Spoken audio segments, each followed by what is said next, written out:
your dad was lucky that he's alive. Yes? Yes, yes, yes. It happened on his farm, right? Let me introduce you. This is Jaap Helma, and he wrote a story on the crash last March of 2014, and in December I stumbled upon it.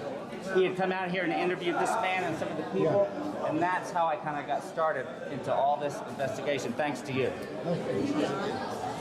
This is Lieutenant Gill. Julie. Yeah. Gill. The Navigator. Yes, Navigator's daughter. Yeah. This is Colonel John, the vet from the embassy. Okay. Yeah, Palmer. Joel Andrews. Yeah, Palmer. Okay. Yeah, Palmer. This is the great nephew of Sergeant Everett Odom. Aha. Okay. I know the name. Yeah. Thank you for writing the story and kind of getting the book. I couldn't help it. I stumbled on it. No, this would have happened without Just luck. research. Thank you very much. It answered a lot of questions for my family. I'm very glad I've done this. Yeah. And let me show you this. Somebody just gave this to me. This is a piece of the tail end Charlie. A man just gave it to me. The family where the Snow Goose airplane crashed, they found this walking around the Mirns cemetery, and he just gave it to me. There's numbers on it? I really can't see at the moment here, but they found it in the bushes around the Mirns cemetery.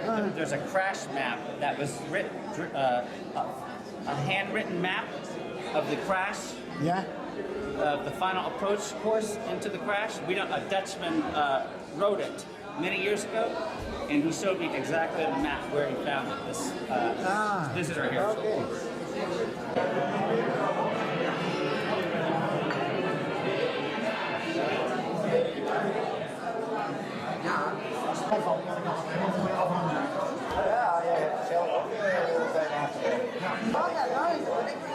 Ja, mijn particular van omdat we natuurlijk graven hier.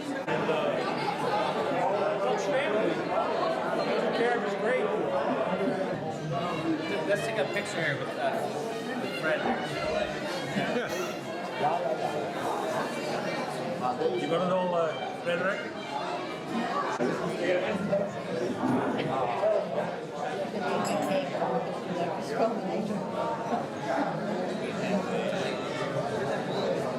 This is from the crash segment. They gave it to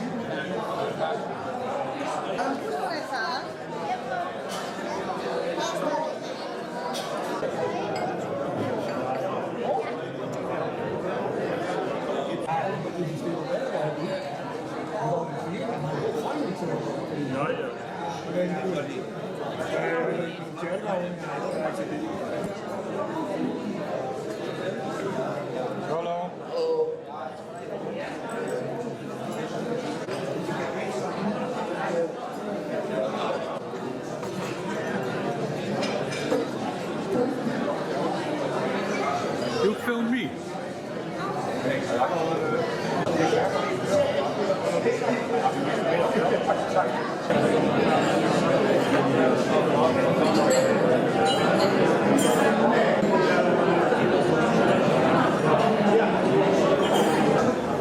Ladies and gentlemen, welcome.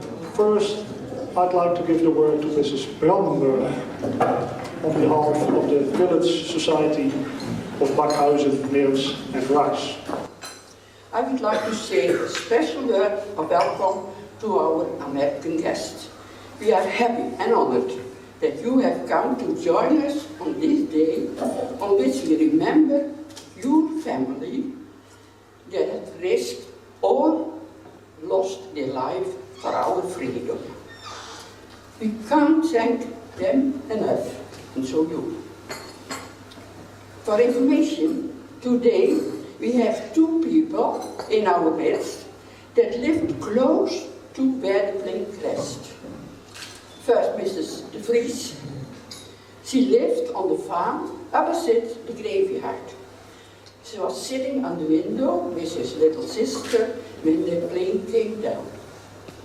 And another is Mr. Witteveen, who lived on a farm a little bit further on, and he passed the crash site shortly after it happened on his way home. He was on school, this was the school, and he had a run to Mirns and saw what was happened there. We again thank you for your presence on this special day. My name is Alexander Tuinhout and I am the Secretary of the Missing Airmen Memorial Foundation, also the Master of Ceremonies this afternoon. On behalf of the board of the foundation, I wish you welcome, especially Colonel McDavid, the Air Attaché of the United States, the Mayor, and of course all our American guests who traveled thousands of miles to join the ceremony here today. Before I announce the next part of the program, I'd like to thank everyone who contributed to the ceremony and the realization of the information block. Among them, the next of kin of the crew, who provided us with lots of information. In particular, I'd like to mention Tony Destro, who made contact with many people for us in the United States. Thank you. I also like to thank the Philips Society, the municipality, the province of Friesland, the producer of the panel, and fellow researchers.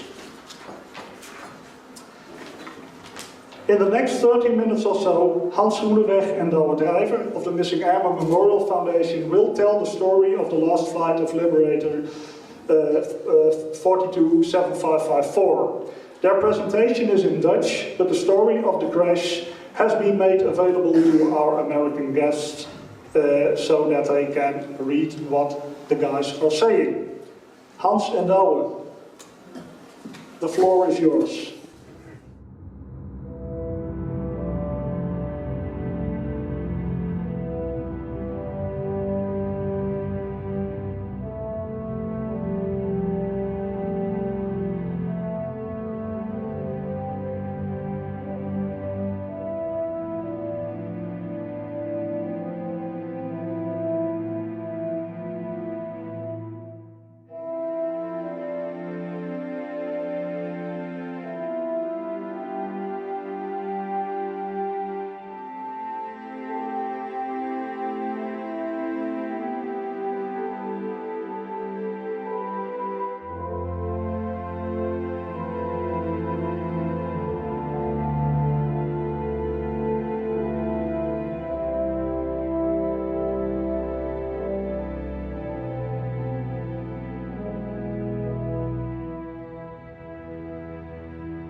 I invite Mrs. Anneke van der Stuyre to read the Frisian poem. Yes, we have a multilingual ceremony this afternoon. The Frisian poem Mirnse Klokhoes, which means the belfry of Mirns.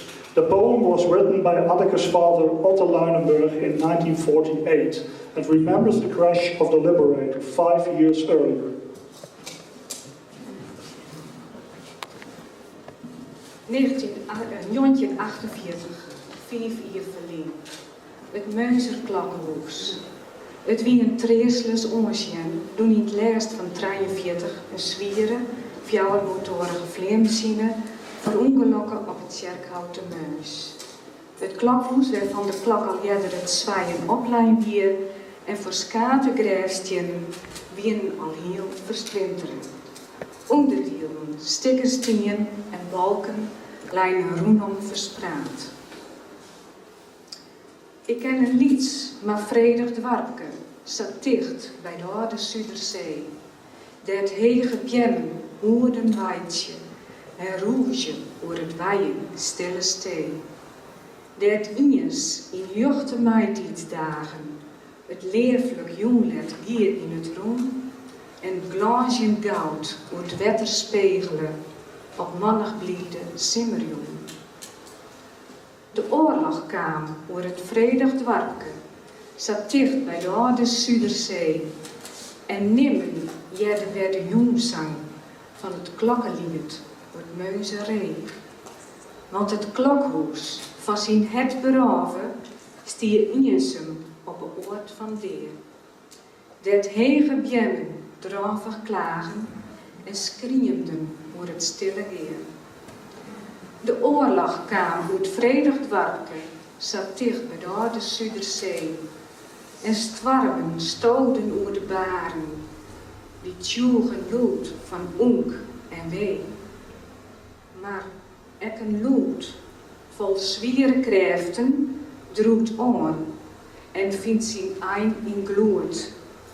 Te splinteren oer verwrongen gräven met kostbaar vloeiend mensgebloed. Ik ken een lieds, maar vredig dwarken, zat dicht bij de oude Zuiderzee. Dat hege bjemmen, hoedend weidje en roesje oer het weien, stille stee.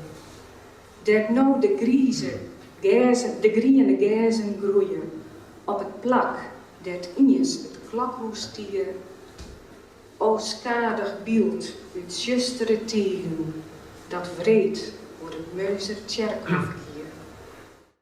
For the next part of the program, the unveiling of the information plaque in Mirns, we have to travel a short distance. Of course, you can go there by your own car, but it is preferred that you make use of the 2 American school buses so that the traffic chaos can be avoided. For our American guests, I'm sure this will bring back good childhood memories. Thank you.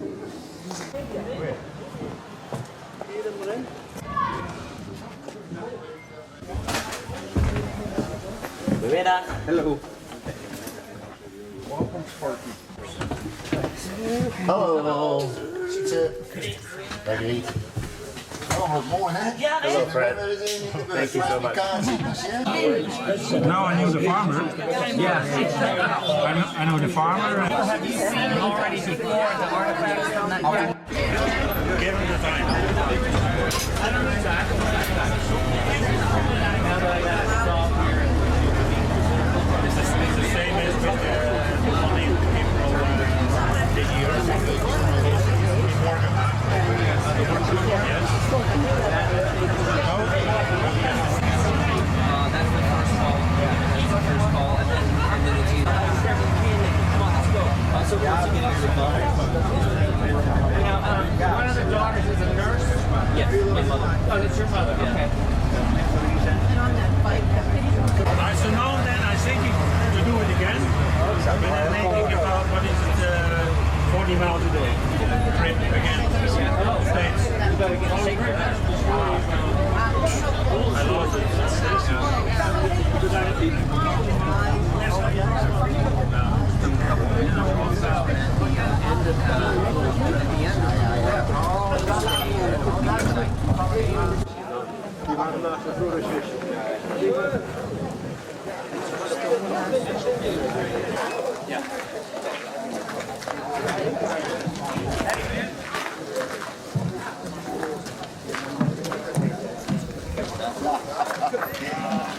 School's out. You're good.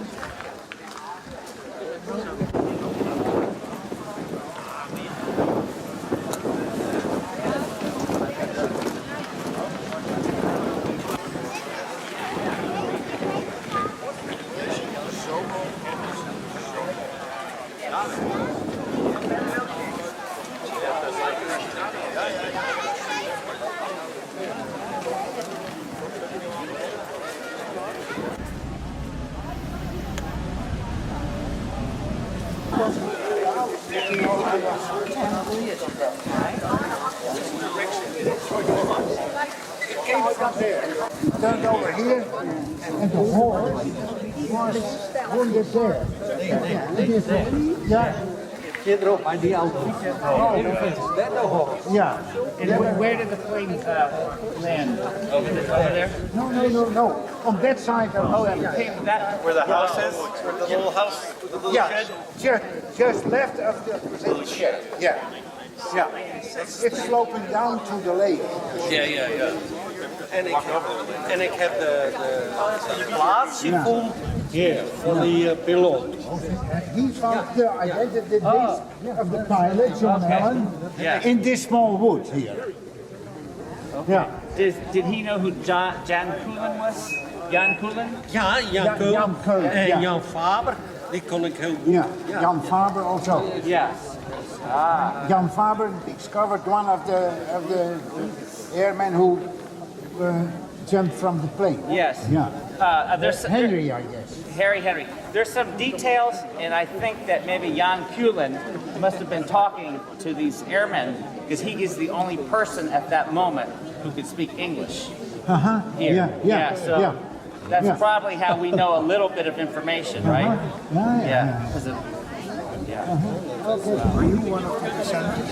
Yes, that was my uncle was the Bombardier. Yeah, and then this is the daughter of the Navigator, Gill. He was killed also. No. Oh, he survived. He survived. He was a parachute in the tree. Okay. Yeah. Oh, okay. He hung on one of those Very trees. lucky. went to the hospital, yeah. Hebt u dat ook? He went in the hospital. het meegemaakt? Nee. Ik heb deze meneer als getuige. En die meneer Witteveen ook, hè? Ja, Ja, nee, die die hebben was we op school. Die was nou op school. Die kwam hier aan en die zag het. Ja. Maar u hebt het gezien. Ja, wij waren net van Kerkhof af. 5 minuten. En wat is uw naam? Bruinsma. Wij wonen hier. Oké. Dames en heren, welkom op locatie. Ik hoop dat ik te verstaan ben. Het waait gelukkig niet meer zo hard als gisteren. Als eerste deel van het programma, u ziet hier al twee hele charmante jonge dames naast mij staan. Dat zijn Sanne en Silke van de basisschool De Toekomst uit Bakhuizen. En zij gaan het gedicht 2 minuten van Wendeline Braaksma voordragen. Een gedicht van Wendeline Braaksma. Het heet 2 minuten. 2 minuten terugdenken, herdenken, meeleven met de slachtoffers. Op een plek waar we geen oorlog willen kennen. 2 minuten terugdenken, bedenken hoe het voor hen was. 2 minuten stilte om te laten zien wat het voor ons betekent dat wij vrijheid kennen. 2 minuten stilte op een plek waar vrijheid is. Dankjewel. Dan is nu het moment aangebroken dat het paneel zal worden onthuld door nabestaanden van de bemanningsleden. I invite the next of kin of the crew members to step forward and invite the information plaque by removing the Frisian flag. Please come forward.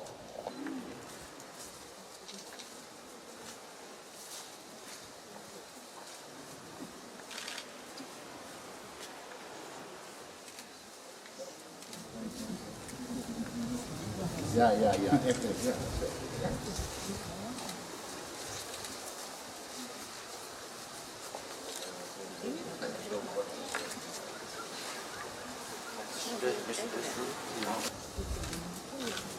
Together.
volgen nu de kransleggingen. First, a wreath will be laid by Colonel McDevitt on behalf of the United States Air Force. Tony Destro, the nephew of the plane's bombardier, Anthony Destro.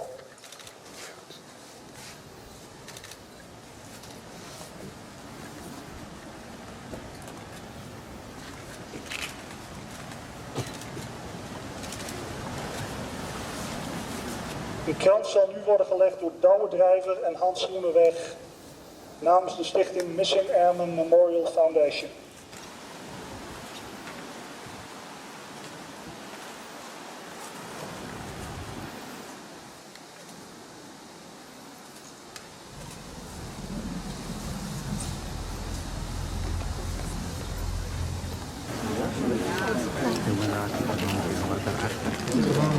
Translating in the back.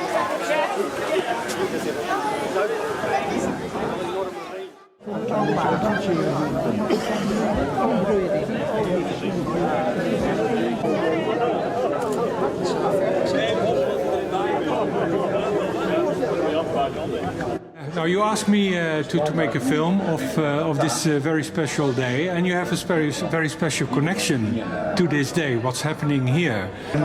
Well, my question is, why? What are you doing here? Well, I really can't answer that. All I can tell you is probably within the last year, I started to find bits and pieces of information that I never knew about or heard before. I think the biggest thing started with Alexander contacting our family over 5 years ago. Yeah. And then this last year, I found an article written about the crash by Jaap Helma, hearing things that I had never known before. And then I started searching the internet, and by some kind of luck, I kept coming upon more information and more information. And as time went on, I got a hold of some of the family members, and they all had medals and photos of their next of kin, and I just kind of got hooked on it and kept digging for more and came up with a tremendous amount of information. And that's kind of how this all happened. You're getting connected with your uncle now. Are you starting to know him a little bit better? Who he was? Yes, we have uncovered some information from Lieutenant Gill. Yeah. Wrote some comments about him, and apparently they were best buddies. And from the letters that we have, and also hearing from the son and daughter, their father talked about my uncle Tony. Mm-hmm. And they knew stories about my uncle, which was just shocking because I never knew them before this event.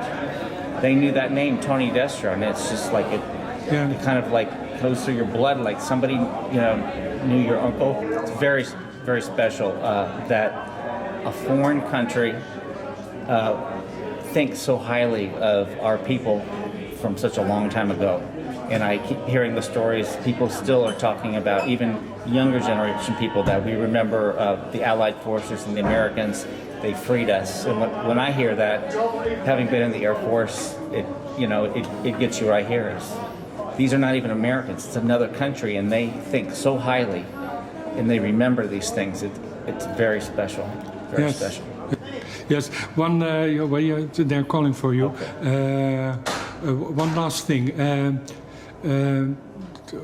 Did you think, as we celebrated together here in Holland with unveiling this monument, what are your thoughts at this very moment, so shortly after it all happened? I think it's beautiful, and it is so touching, that Holland and the Dutch people are remembering these Americans. It's beautiful. Yeah. And this is like a World War II landmark, and now their names and their sacrifice will go on in history. They're not forgotten. Yes, I think this is a beautiful moment because people want you over there. Okay. And okay, we will do that. Thank you very much, Tony.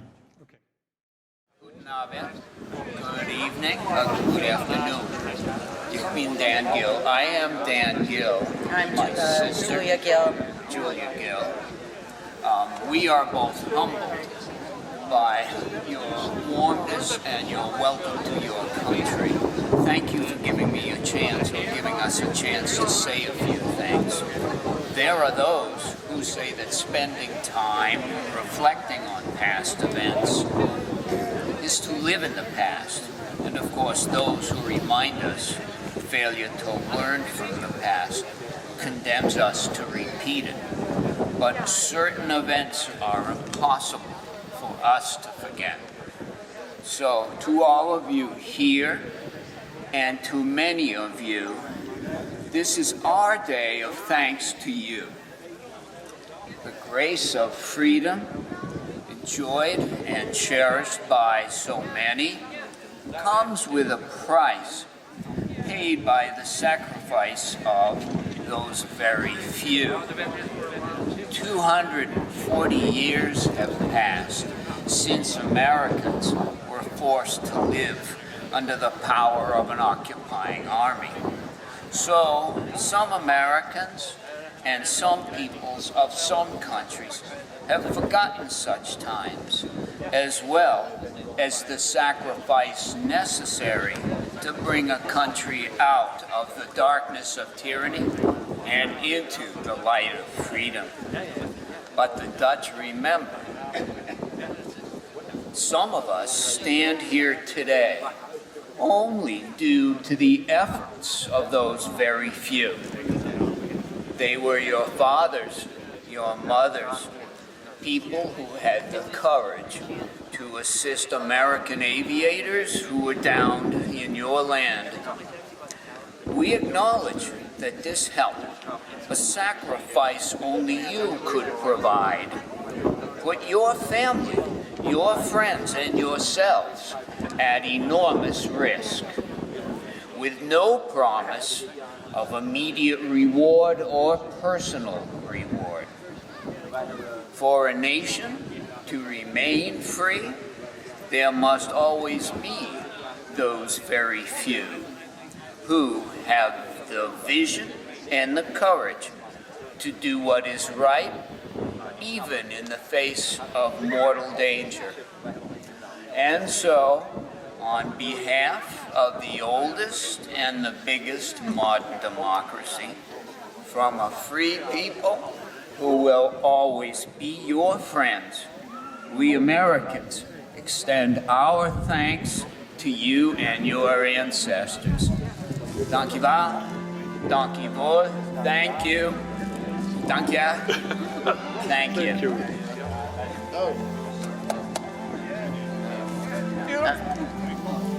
So. Beautiful.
Here lies Sergeant Gerlach, who was the uncle of my wife, Miriam.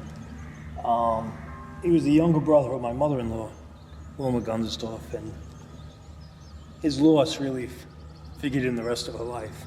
One of the first times I met Miriam's mother, she mentioned the death of her brother in World War II. And that was more than 40 years later at the time. So, a great deal of Miriam's family. Two of her sisters are still alive and that we visited. And remembered Uncle Frank.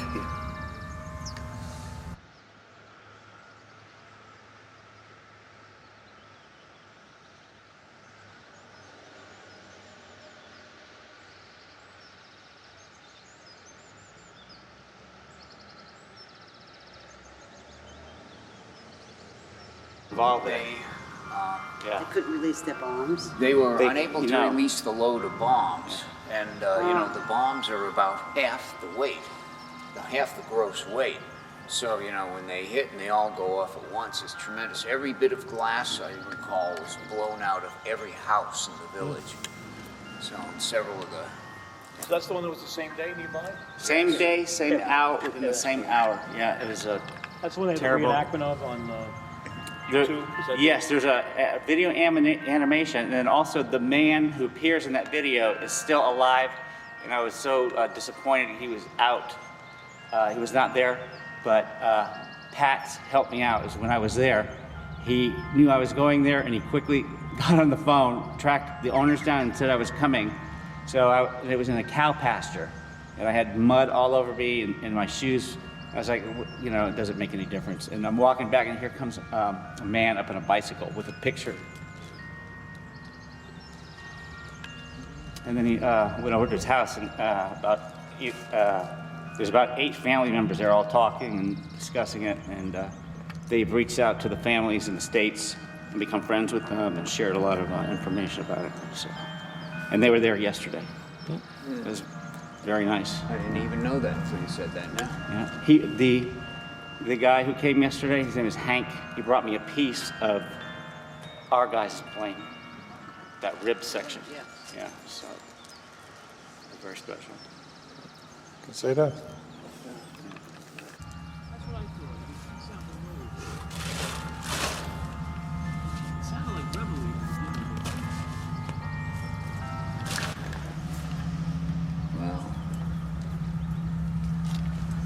Well, Martin, if you can hear us.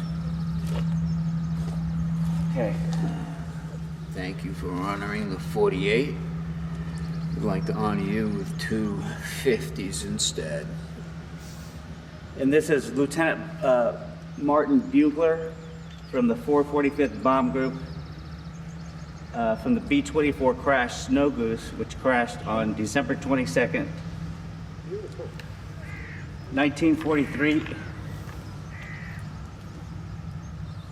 in the town of Leeuwarden, Netherlands.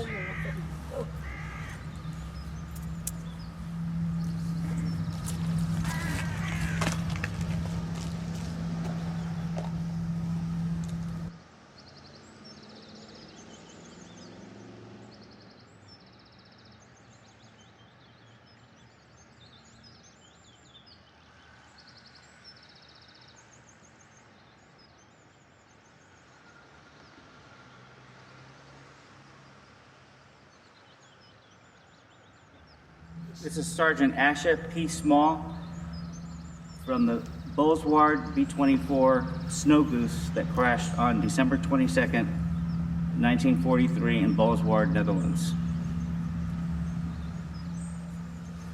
All I can say.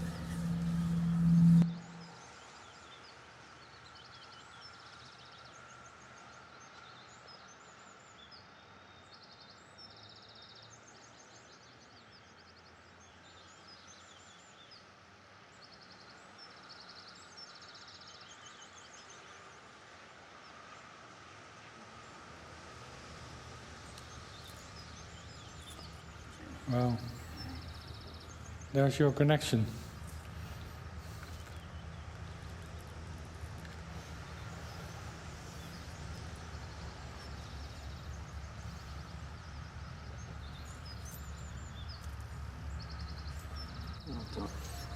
Okay, this is Staff Sergeant Joseph J. Pavelko from the 445th Bomb Group, 702nd Bomb Squadron, who was killed in action on December 22nd, 1943, when his B-24 crashed in the town of Mirns, Friesland, Netherlands.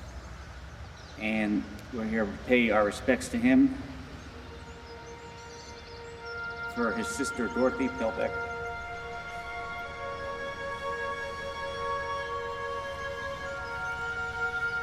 A few moments of silence.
Today is November 12th, 2015, and I'm here at the Netherlands American Memorial Cemetery, paying respects to Staff Sergeant Joseph J. Pavelko of the 445th Bomb Group, 702nd Bomb Squadron, here for his sister Dorothy Pavelko in Philadelphia. God bless his soul.